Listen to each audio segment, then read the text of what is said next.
time for PetSylvania with Dr. Bob Esplin. Dr. Bob guides you through the latest veterinary techniques and procedures to keep your pets in the best of health. PetSylvania is brought to you by Elanco, maker of Trifexis and Comfortis. With your ears up and tails wagging, here is Dr. Bob.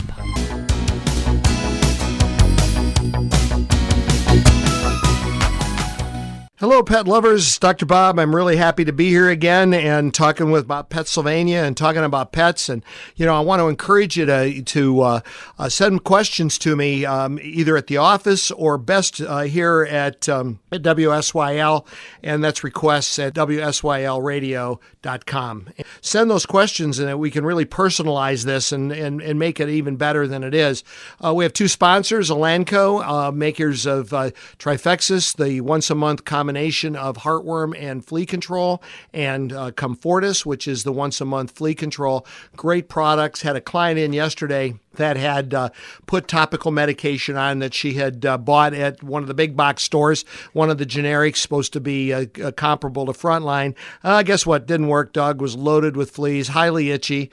We got it on Comfortis along with her three other dogs at home, and got a call from her today. The fleas are gone. So that's something for you to think about. The other sponsor, of course, is my office, Sylvania Vet, and we like to highlight little aspects of our practice. And again, I'm going to mention to you about the fact that we are designated by the American Association of Feline Practitioners as a cat-friendly practice, and the emphasis on that can't be diminished, because we go out of our way to make it so that it's less stressful. And if we can make it less stressful, then it'll be less stressful for you, and you'll want to get your cat in on a regular basis, and that's extremely important.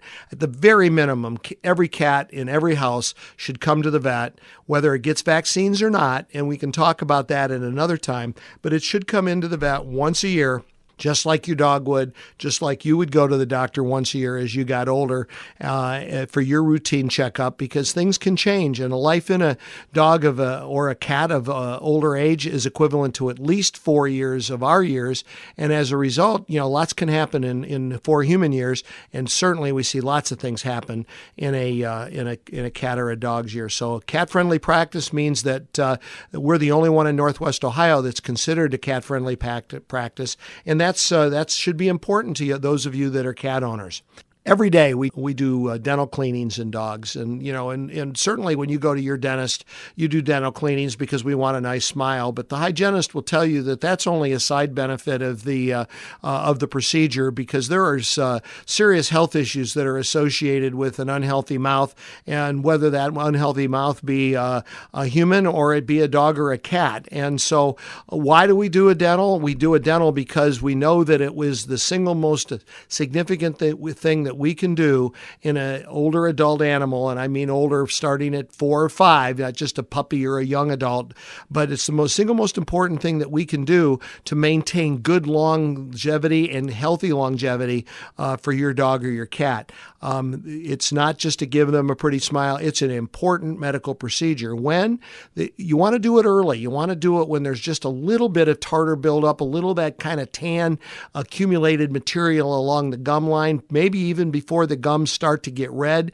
If the gums are red, it's definitely past time to do it. But you want to do it early, and then you want to do it as often as necessary, as often as that tartar rebuilds. And genetics and diet play a big role in that, and certainly your involvement in your pet's mouth plays a significant role, because the more you do at home to maintain dental health for your dog or your cat, then the less often I'm going to have to get involved. And so what's involved in a full dental? Well, ideally in a full dental, we're going to scale, we're going to polish, we're going to apply a fluoride, we're going to x-ray and look for hidden disease, particularly in cats as they start to get older. There's a lot of disease that occurs in cats below the gum line that's extraordinarily painful. We're going to look for a retracted bone. We're going to measure the periodontal pockets of every tooth.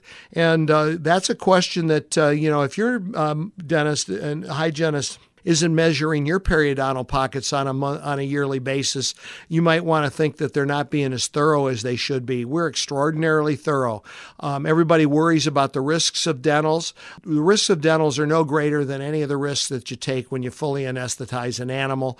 And because our pets won't lay there and say ah for us and hold while we clean and polish, we must use anesthesia to do a quality job. And it's never a good idea at home to take a scraper and try to scrape the teeth off and scrape off that tartar, because the tartar really is only the evidence that there's disease going on underneath the gum line. And so you're just masking a problem until it becomes far more advanced. Boarding at Sylvania Vet and boarding everywhere, I think, is we're coming up on the holiday seasons, and so many people are going to be boarding their dogs and cats, and while they go away for the holiday. And some of the things that you need to think about are the facilities pet friendly for the boarders, and were they designed to make them a healthy environment and a friendly environment for the pet, or are they there just because the way they house the animals is it in a way that's designed to make you feel less guilty for leaving your pet when you go away? So having a TV or an internet monitor camera in the kennel space, having a glass door instead of a barred kennel door, really doesn't do anything to enhance the visit for the pet. And enhancing the visit for the pet should be the most important thing. Our special diet's going to be fed without extra charge. Your medicines, if your pet's on a medicine, going to be given with no extra charge. If your pet's a diabetic, is it going to be able to be monitored closely and given insulin at the correct time and in the correct way? If your dog's or cat's a diabetic, or has seizures, do you want them there alone, unsupervised, for 12 to 14 hours a night? Is there anybody there? All right. At Sylvania Vet, there's somebody there. We do walkthroughs at 3 a.m, but the building's always occupied. In the cold weather, the floors have radiant heat in them.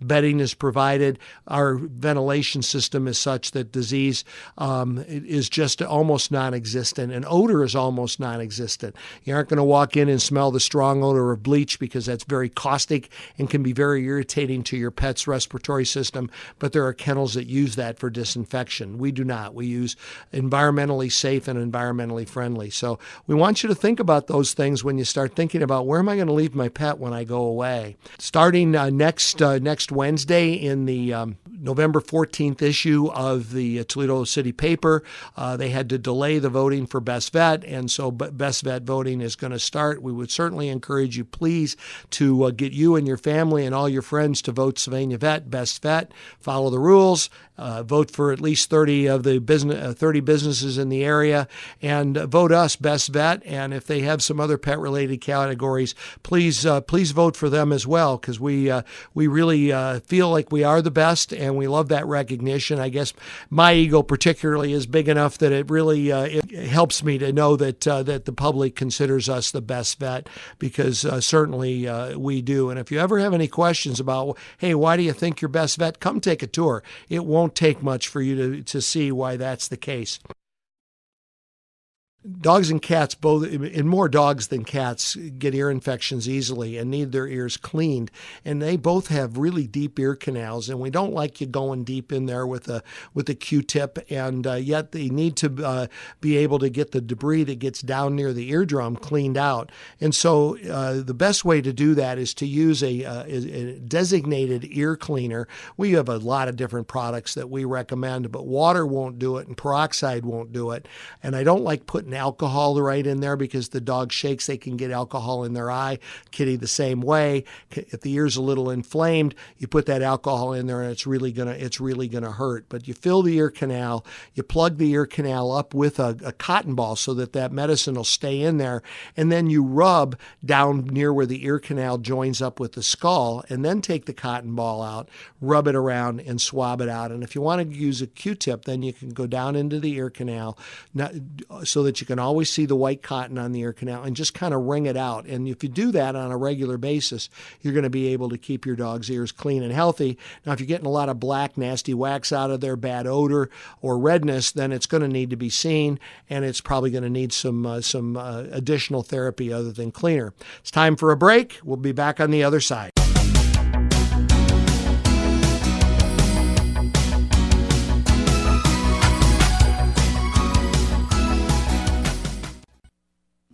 The first thing that I wanted to talk to you about is that lots of times we remove growths from the skin of a dog or a cat, and the client says, "Well, you're going to find out what that is." And our general philosophy is that if it's important enough to take it off, it's important enough to get a histopathology on to find out what it is.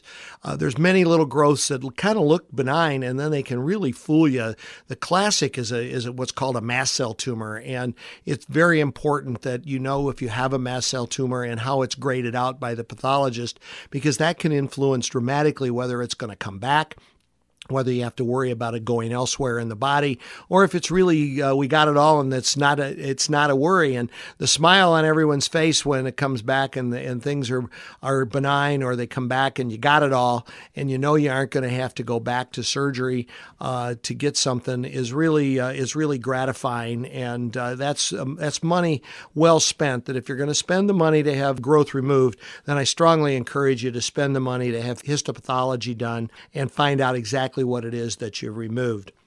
There are lots of veterinary practices around the country that do what they call pet healthcare plans. Theoretically, what you're getting is a bundled set of tests or vaccines or healthcare services bundled into one group, and theoretically, it's going to be a discount. And then you may or may not get discounts on services throughout the rest of the year if you're in the healthcare plan.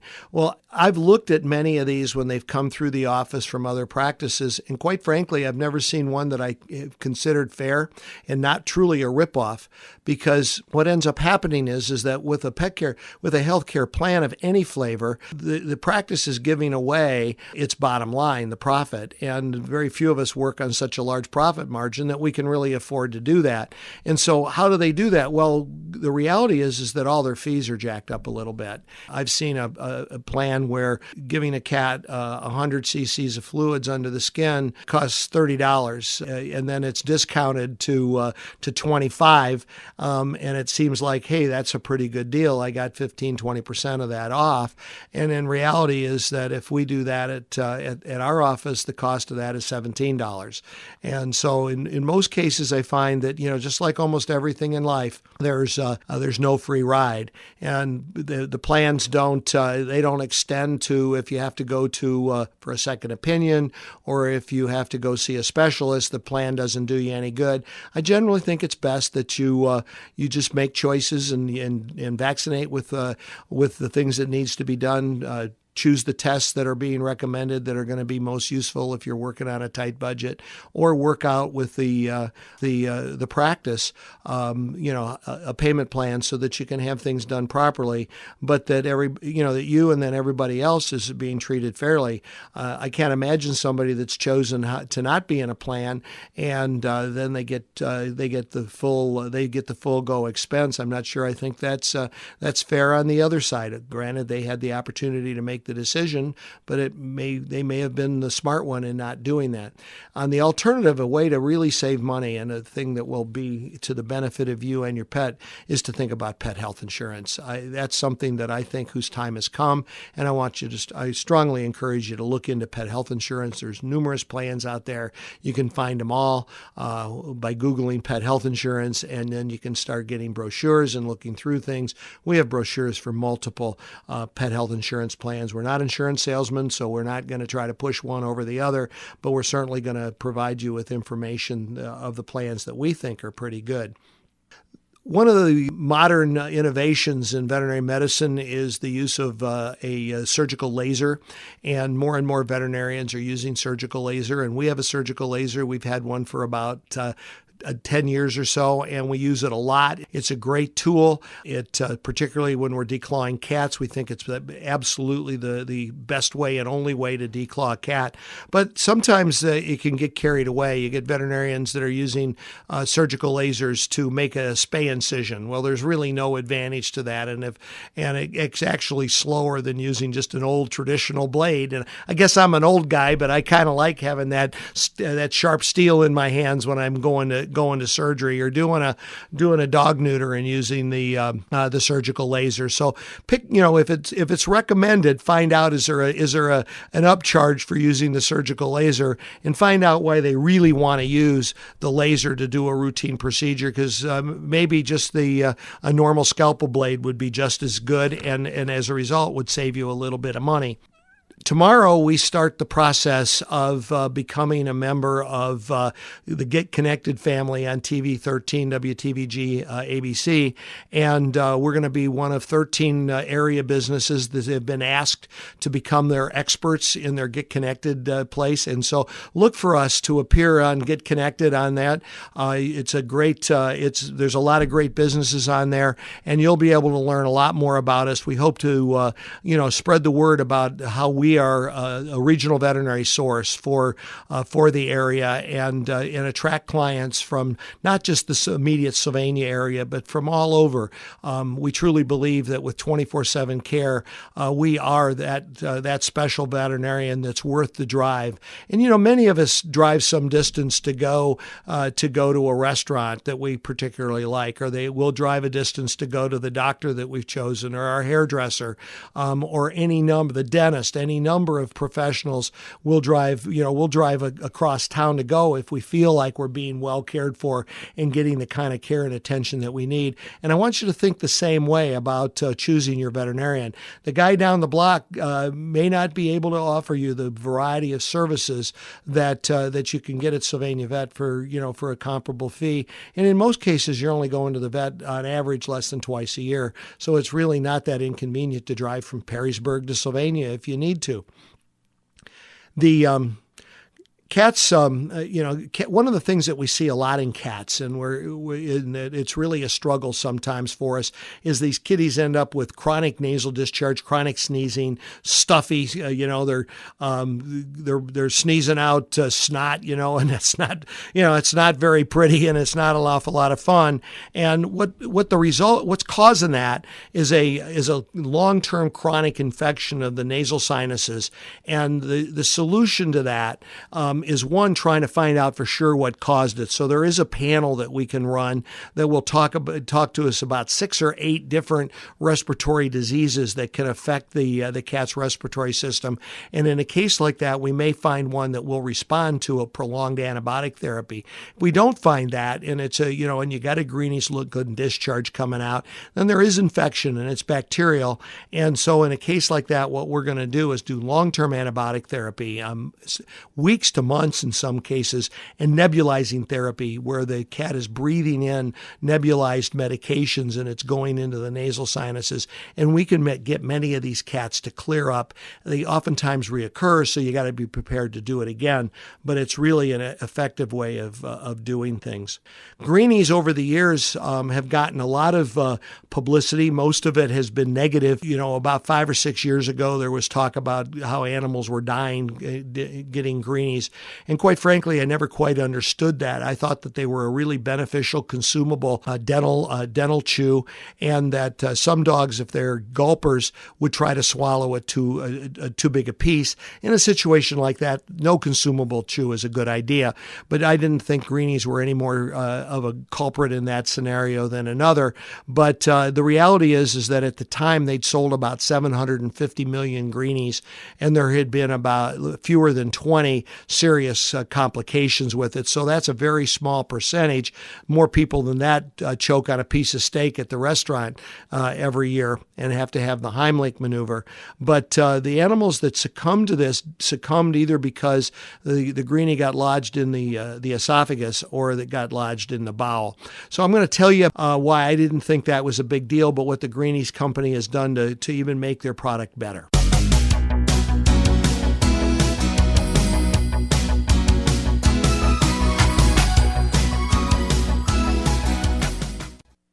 Well, here we go. It's time to wrap it up again. It's really hard to believe how quickly this half hour goes.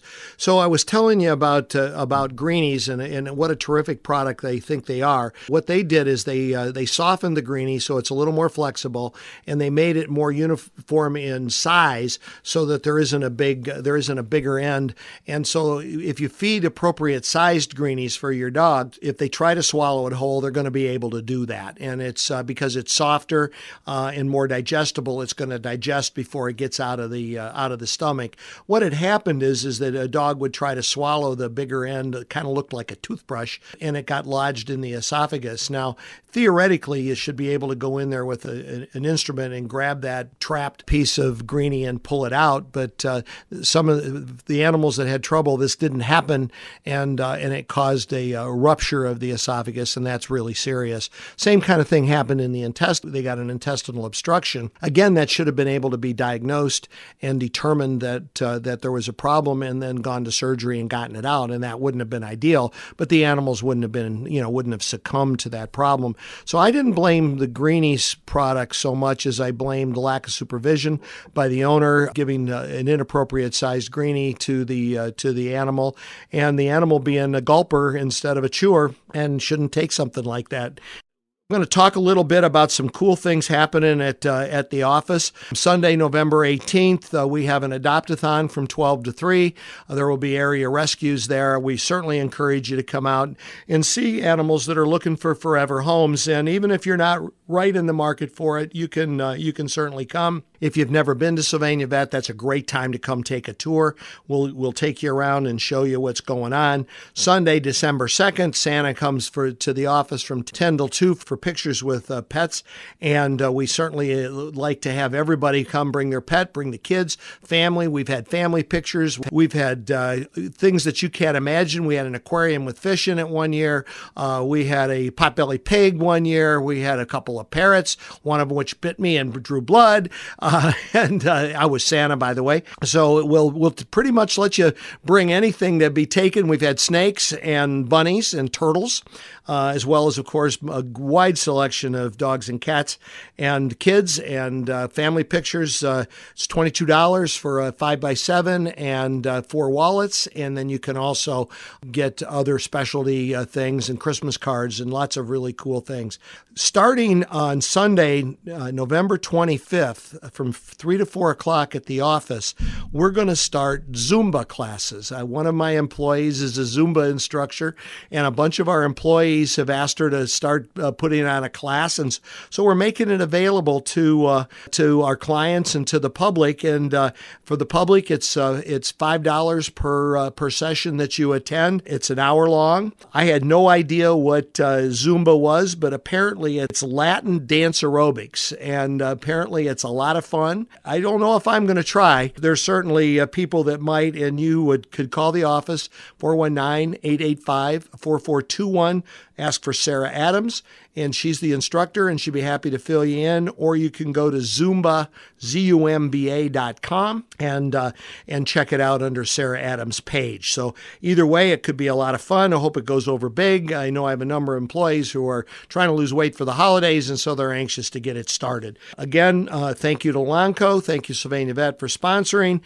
Call Sylvania Vet, 419-885-4421, 24/7. We answer our phones all the time. We'll be happy to help and take care of you with any pet questions you might have. Until next week, I want you to remember there's only one greatest dog, and it lives in your home. You have been listening to PetSylvania with Dr. Bob Esplin on WSYLradio.com. PetSylvania is brought to you by Elanco, maker of Trifexis and Comfortis. Tune in every Saturday at 10 a.m. as Dr. Bob explains the latest in veterinary care and answers your questions. You can email your pet questions to requests@WSYLradio.com, and Dr. Bob will answer them on a future show.